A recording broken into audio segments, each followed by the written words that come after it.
বন্ধুরা দেখুন, কিছু চিকেনের পিস ছিল সেগুলোকে ম্যারিনেট করে রেখেছিলাম। তো কিছুটা পকোড়া ভাজা হয়েছে, কিছুটা বেঁচেছে। তো ভাবলাম রাতে একটু চিলি চিকেন বানিয়ে নিই। তো চিকেন পকোড়াগুলো তেলে দিয়ে ভেজে নিলাম, ম্যারিনেট করা চিকেনগুলো। এবার একটু চিলি চিকেন বানাবো। চিকেন পকোড়াগুলো ভেজে তুলে নিয়েছি। এখানে চিলি চিকেন বানানোর জন্য রসুন কুচি নিয়েছি, ক্যাপসিকাম কেটে নিয়েছি, আর পেঁয়াজ কিউব করে কেটে নিয়েছি। তো প্রথমে কড়াইতে আগে রসুন কুচি দিলাম,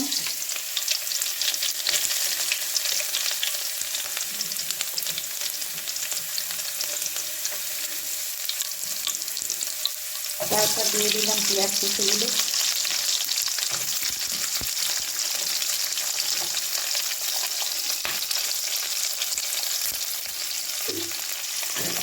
তো হালকা করে নেড়ে নিলাম। তারপর কড়াইতে দিলাম আদা রসুন পেঁয়াজ বাটার পেস্ট, তারপর আবারও ভালো করে নেড়ে ছেড়ে নিলাম কড়াতে। তারপরে দিলাম ক্যাপসিকাম, কেটে রেখেছিলাম ক্যাপসিকামগুলো,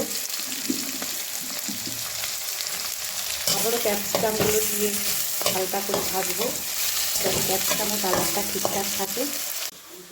এখানে চিলি সস, সোয়া সস আর টমেটো সস একসঙ্গে মিশিয়ে নিয়েছি ভালো করে।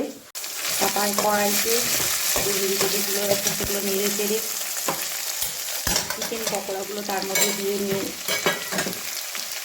আবারও ভালো করে নেড়ে চেড়ে নিলাম।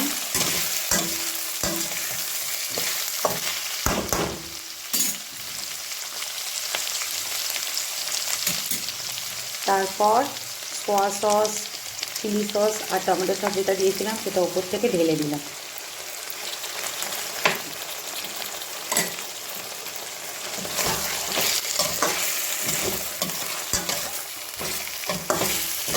দেখুন বন্ধুরা, আমার চিলি চিকেন প্রায় রেডি। ছিলাম যে বাটিটাতে, সেই বাটিটা দিয়ে জল দিয়ে দিচ্ছি।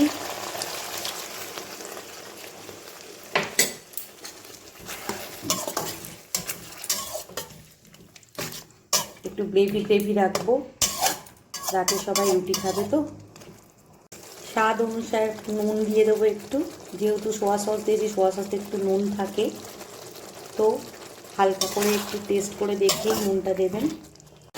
যদি কেউ মিষ্টি খেতে চান একটু হালকা মিষ্টি দেবেন। আমরা তো একটু ঝাল ঝাল খেতে চাই, তো আমরা মিষ্টি দিলাম না। মোটামুটি আমাদের চিলি চিকেন রেডি বন্ধুরা। এগুলো আমার গাছের পাকা লঙ্কা, একটু লঙ্কা দিলাম, পাকা পাকা লঙ্কা দিলে দেখতে ভালো লাগবে, লাল লাল।